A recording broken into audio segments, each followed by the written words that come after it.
it's Angela with Broadhead Memorial Public Library, back with another episode of Have You Heard? I think we have 2 days left of Mrs. Frisby and the Rats of NIHM by Robert C. O'Brien, with pictures by Zena Bernstein. Quick thank you to Athenaeum Books for Young Readers for allowing us to share this book with you this summer.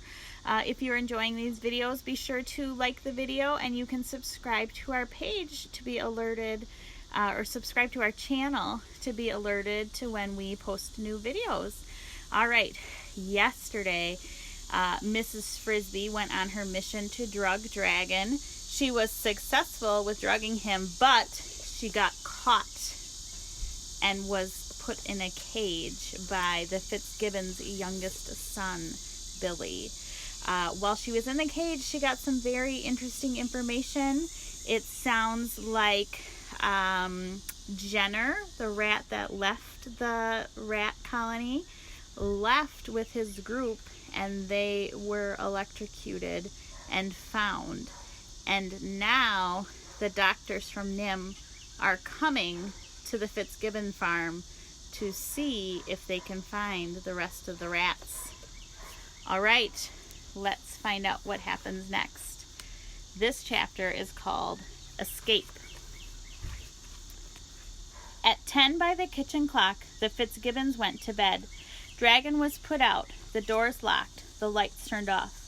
The first of these things was done by Billy, on instruction from his mother, not without some difficulty. He opened the door. "Come on, Dragon, out." "He won't get up. Never saw such a lazy cat. He gets worse every day." Finally, Dragon, protesting with only the sleepiest of whines, was picked up and deposited on the back porch. He scarcely opened his eyes. By the time it was dark, Mrs. Frisby waited a few minutes until she was sure they were really gone, and until her eyes adjusted so that she could see the bars of her cage. They were vertical bars, smooth and no thicker than matchsticks, which made them slippery to climb, but by turning more or less sideways, she was able to grip them fairly well. She inched her way up to the sliding door and tried to lift it. She could tell from the first pull that it was no use. The door was stiff and it was heavy, and she could not get a good enough grip on either it or the cage wall to exert much pressure. Still, she kept trying, first lifting on the middle of the door, then on one corner, then another, straining every muscle. In half an hour she admitted defeat, at least for the moment, and climbed back down to the bottom of the cage. She sat there, shaking for the effort, and thought. Somehow she had to get out. Her children, even now, would be alone in the dark house, alone at night for the first time. Martin and Teresa would be trying to reassure the younger ones, yet they themselves would be sadly frightened. What would they think? Since she had not told them about Dragon and the sleeping powder, she hoped that perhaps they decided... She had not told them about Dragon and the sleeping powder, she hoped that perhaps they would decide she had, for some reason, stayed with the rats. But at 11, which could not be far off, she could not read the kitchen clock in the dark. The rats would arrive to move the house. Or would they, knowing, since Justin must have told them, that she had not come out of the kitchen? She thought they would. She hoped they would, and that Justin would go with them and talk to the children and try to calm their fear. There was something about Justin, a kind of easy confidence that would help them. She no longer had any doubt, of course, that the rats could move her house. It was a generous thing to do, especially at the time when they were hurrying so in their plan, their own move. And they had no idea yet how little time they really had, of the new danger that crowded upon them. If she could only get out, she would run and warn them, and it might still not be too late. She thought, it's a good plan and a brave one. It would be the first time in all the world that intelligent beings besides men had ever tried to start a real civilization of their own. They ought to have a chance. It's not right that they should be killed at the last minute, or captured. Could it be that they, the men who were coming, were somehow connected with NIHM? Or was it more likely, as Paul had guessed, that they were only worried about rabies? She decided it didn't matter. The result would be the same. The day after next, the truck would come with its poison gas, and that would be the end of all their plans, unless they could be warned. Wearily, she got up to climb the wall and try the door again. She heard a noise. It was in the kitchen, near her cage, a small scuffling on the hard linoleum floor. Now, what kind of bird can that be, with no wings? It was Justin's voice, very soft, and he was laughing. "Justin! I thought you might like to come home. Your children are asking after you." "Are they all right?" "They're fine. They were worried, but I told them I'd bring you back. They seemed to believe me." "But how did you know? That you were here? You forget. I was waiting just under the cabinet. I heard what happened. I felt like biting Billy full of holes, but as soon as I heard that you were safely in the cage, I went and told the children that you were all right, but that you'd be a little late. I didn't tell them exactly why. Now, let's get you out." "I tried. I couldn't open the door." "I'll get it. I brought along a few tools, burglar's tools, you might say, in my backpack. Should I climb up the stand?" "No, it looks slippery. I think I'll try the curtain." And in a matter of seconds, Justin had swarmed up a window curtain a foot away, and she heard a thump as he leapt and landed on top of the cage, which swayed under the impact. The noise was slight, but they both listened intently for a moment to see if it produced another from upstairs. All quiet. "Now, let me look at the door." Justin climbed easily down the side of the cage. "Oh, I hope you can get it open." "I can," Justin said, examining it. "Easy enough, but I don't think I will." "Why not?" "Because you couldn't," Justin said, "and they'll know that, so they won't be curious. So they won't be curious. Let's make it open itself. As I expect, it doesn't have real hinges." He had pulled a small metal bar out of his backpack and was working while he talked. "Just little wire rings. Dime store quality. Cheap, flimsy things. They're always coming apart." As he said that, one of them came apart. The door sagged and hung crazily by one corner. "There, you see? You couldn't help it if they put you in a defective cage. Come on out." Mrs. Frisby climbed through and stood with Justin on top of the cage. "Now," he said, we shinny down the stand like a fireman's pole. You go out the way you came in, under the cabinet through the hole. I'll go out the way I came in, through the attic. I'll meet you outside." "Justin," Mrs. Frisby said, "there's something I've got to tell you, something I learned."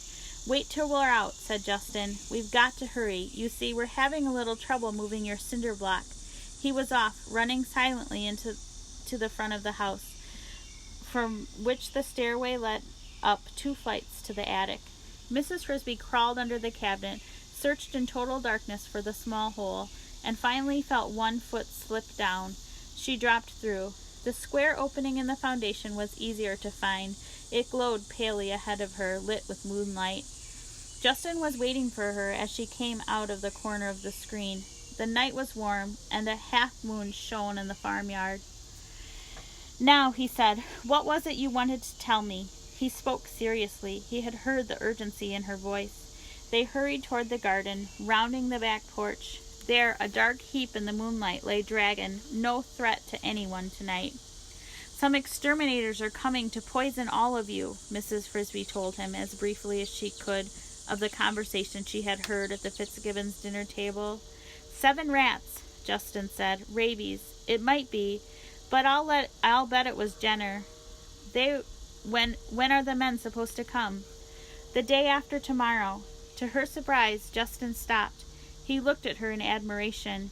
"You know," he said, "I had a feeling the first time I clapped eyes on you that you'd bring us good luck." "Good luck?" She was amazed. "Oh, it's bad news. It's serious. We'll have to change our plans, and quickly. But think how much worse it would be if you hadn't overheard it. We wouldn't have had a chance." They came into the garden. "Is Nicodemus here?" Mrs. Frisby asked. "No. In a few minutes I'll go and tell him. But first we need your help to get started moving your house. My help? What can I do? You can talk to your neighbor. She seems to think we're stealing your cinder block. She bit Arthur in the leg. At one end of the big stone in the middle of the garden, 10 rats were digging briskly, using scoops that looked more like teaspoons than shovels, piling the earth neatly beside the hole, already almost big enough to hold Mrs. Frisby's house. But on the other side of the stone there was an impasse. Here another 10 rats stood, baffled, in a semicircle. Behind them they had deposited a jumble of equipment, odd-shaped metal bars, pulleys, wooden structures that looked like ladders, other pieces of wood that resembled small logs. But between the rats and Mrs. Frisby's front door stood a small, defiant figure. The rats, looking enormous by comparison, remained a respectful distance away from her. "Why," said Mrs. Frisby to Justin, "it's the shrew." "Yes," said Justin, "and acting shrewish." One of the rats was speaking. Mrs. Frisby recognized Arthur. "But I told you, ma'am, we do have Mrs. Frisby's permission. She wants us to move her house. Ask the children. Call them out." "Don't tell me that. What have you done with Mrs. Frisby? It's a good thing the children haven't heard you. They'd be frightened half to death. If Mrs. Frisby wanted you to move her house, she'd be here." "It's all right," called Mrs. Frisby, running forward. "I'm here." "Mrs. Frisby," said the shrew, "you're just in time. I heard a noise and I came out and found these creatures trying to dig up your house." "I tried to explain it to her," said Arthur, "but she won't believe me." "I certainly won't," said the shrew. "He said you asked them to dig up your house. Thieving rats." "It's true," said Mrs. Frisby. "I did ask them, and they said they would. It's very kind of them." "Kind?" said the shrew. "Great hulking beasts! What do you mean?" It took several more minutes of reassurance by Mrs. Frisby before the shrew grudgingly moved aside, still muttering warnings. "I wouldn't trust them. How do you know they'll do what they say?" That, of course, Mrs. Frisby could not explain to her. The rats now commenced to dig busily at the dirt on top of and around Mrs. Frisby's cinder block. Justin said, "I've got to go and talk to Nicodemus. You'd better get the children out." Mrs. Frisby hurried into her house. She found them waiting in the living room, unaware of the small crisis that had just been taking place outside. As Justin had said, they did not seem worried. "We were scared at first," Teresa said, "but then one of the rats came to see us. He couldn't come in, but he called to us, and when we came out, Martin and I, he said his name was Justin. Have you met him? He's very nice." "I've met him," said Mrs. Frisby. "Now we'd better go outside. They're getting ready to move the house." "I'm ready," said Timothy. "I'm all wrapped up like a scarecrow." Martin and Teresa had taken pieces of warm cloth from the bed and tied them around him. Mrs. Frisby could not see him in the dark, but when she touched him, she found that they had even tied a piece like a bonnet around his head and ears. "Good," she said, "and we're lucky. It's a warm night and dry." They went up the small tunnel to the garden and watched in the moonlight from the hillock a few feet away. The rats had finished digging the new hole, and all 20 of them were working near the house. It was a good sight to see. As soon as the earth had been cleared from the top and sides of the cinder block so that it lay fully exposed in its hole, all the rats turned to the pile of equipment. Under Arthur's direction, the ladder-like structures became a scaffolding, 4 small towers standing one near each corner of the block. Across the tops of these, the rats fastened strong light bars of metal, probably, Mrs. Frisby thought, from the toy tinker's truck. From these bars they now hung pulleys wound with strong, thin cord, and at the ends of the cords they fastened hooks, which they slipped into the oval-shaped holes in the block and pulled taut. 5 strong rats stood by each cord. One of them, Mrs. Frisby noticed, was bigger than the rest, her friend Brutus. "Heave!" called Arthur. The 20 rats strained on the cords, and the block rose an inch. Each rat stepped back a pace. "Heave!" Another inch. Slowly the heavy block rose from the hole until it hung 2 inches above level ground. "Steady," said Arthur. "Get the rollers." 8 rats, 2 from each group ran to the round pieces of wood Mrs. Frisby had noticed earlier. These resembled sawed-up pieces of broom handle, each about a foot long. 2 rats to a roller. They slipped 4 of these under the cinder block so that they lay athwart the hole, like bars across a window. "Lower away," said Arthur, and the cinder block came to rest gently on the rollers. "Let's see how it rolls." They slipped the ropes free of the pulleys and rehooked 2 of them to the front of the block. 9 rats now manned each rope. 2 stayed behind, watching the rollers. "Heave!" The rollers turned and the heavy block slid forward easily, like a truck on wheels, in the direction of the new hole. When it moved off the hindmost of the rollers, as it did every few inches, the 2 rats in the rear would quickly pick that one up and replace it under the front of the block. Almost like a game of leapfrog, Mrs. Frisby thought, but a well-rehearsed game. The rats had planned carefully. They knew exactly what they were doing. They moved with precision and never wasted a motion. Within a very few minutes, the first of the rollers lay across the new hole, then the second, and finally all 4. The block was poised and in position. The hole was exactly the right size and shape. The rats had even dug out a new pantry hole in one corner and carved out a small tunnel that would connect the 2 rooms of the house. The towers and the pulleys were put up again, and the whole process of lifting and lowering was done in reverse. The rollers were pulled away, and the block was eased slowly into its new home. "It's done!" cried Mrs. Frisby. She felt like applauding. "Not quite yet," said Arthur over his shoulder. To the other rats he said, "Get the shovels and the backpacks." Pausing a moment to rest, he explained to Mrs. Frisby, "We're going to cover it with turf, and then we've got to fill up the old hole with the dirt from the new one, or Mr. Fitzgibbon will wonder who's been digging up his garden. Also, we've still got to dig you an entrance hole." In her excitement, Mrs. Frisby had forgotten this small detail. She could not get into her house. Now she watched in awe as Arthur and Brutus, using 2 small, sharp, long-handled shovels, dug the narrow tunnel down to her living room. It took them somewhat less than 5 minutes. It had taken her all day to dig the other one. "Now," said Arthur, "you can put your children to bed. We'll take care of the rest." All right. Well, I think we are going to stop there today. The next chapter is a little longer. So we will read more of Mrs. Frisby. I think we'll probably finish on Monday, depending on how many pages we have left. But go ahead and give yourself 20 minutes. You have a few bonus minutes today if you are participating in our summer reading program. And then, like I said, we will be back on Monday with more. Might be the last day Monday of Mrs. Frisby and the Rats of Nim. All right, everyone, have a fantastic day and a fantastic weekend. All right, bye.